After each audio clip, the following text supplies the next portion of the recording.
So friends, we were talking about laser vision correction, and I told you that the limitation of laser vision correction is up to about 8 diopters of myopia, 4 diopters of hyperopia, and up to about 6 diopters of astigmatism, which it can correct comfortably.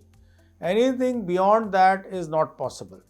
But there are other limitations also for the laser vision correction.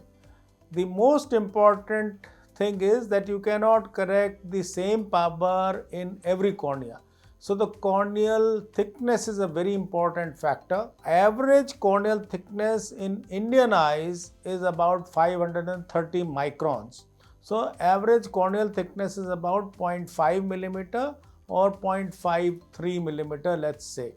Quite a number of patients or eyes are having a thickness of 530 or more than 530, like up to 560 or 570, but quite a number, I would say 20% or so, will be having a thickness of around 500 or less.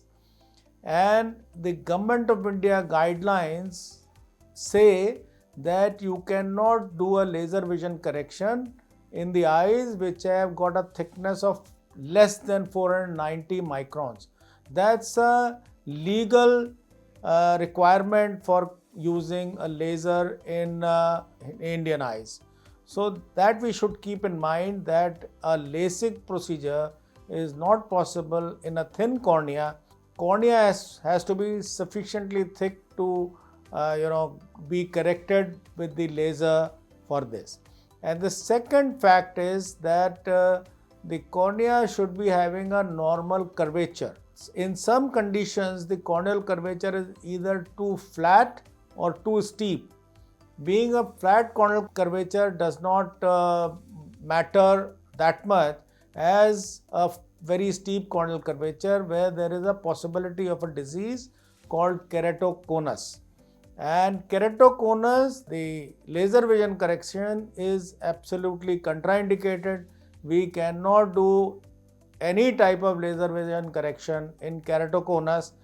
So these are the possibilities where there is corneal conditions where LASIK is sometimes not possible.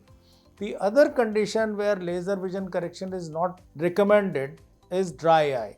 Sometimes in patients who have a poor tear fluid production or poor tear fluid meniscus, the possibility of laser vision correction is not there, because laser by itself cuts some of the corneal nerves, which causes dryness, and which can last up to 3 to 6 months.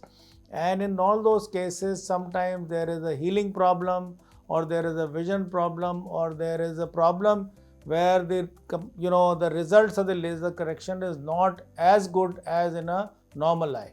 So in all those cases where there is dryness, we have to be very careful that laser vision correction sometimes is not recommended in all these cases, and we should be careful about treating them with the laser vision correction procedures.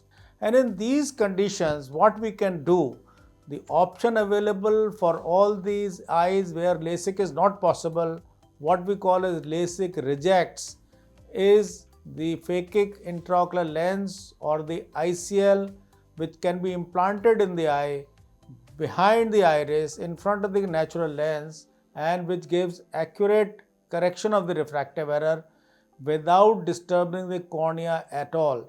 And there are certain indications, certain conditions which have to be met to implant these lenses. But the idea, to give you a basic idea about the phakic intraocular lens or ICL, is that they are available for a higher powers where you cannot use a laser vision correction procedure or other procedures for the correction of refractive error. About the details of ICL or phakic IOL, I have created another video, and which I will be posting to make you understand what and how the ICL can be used for correcting these refractive errors. Thank you.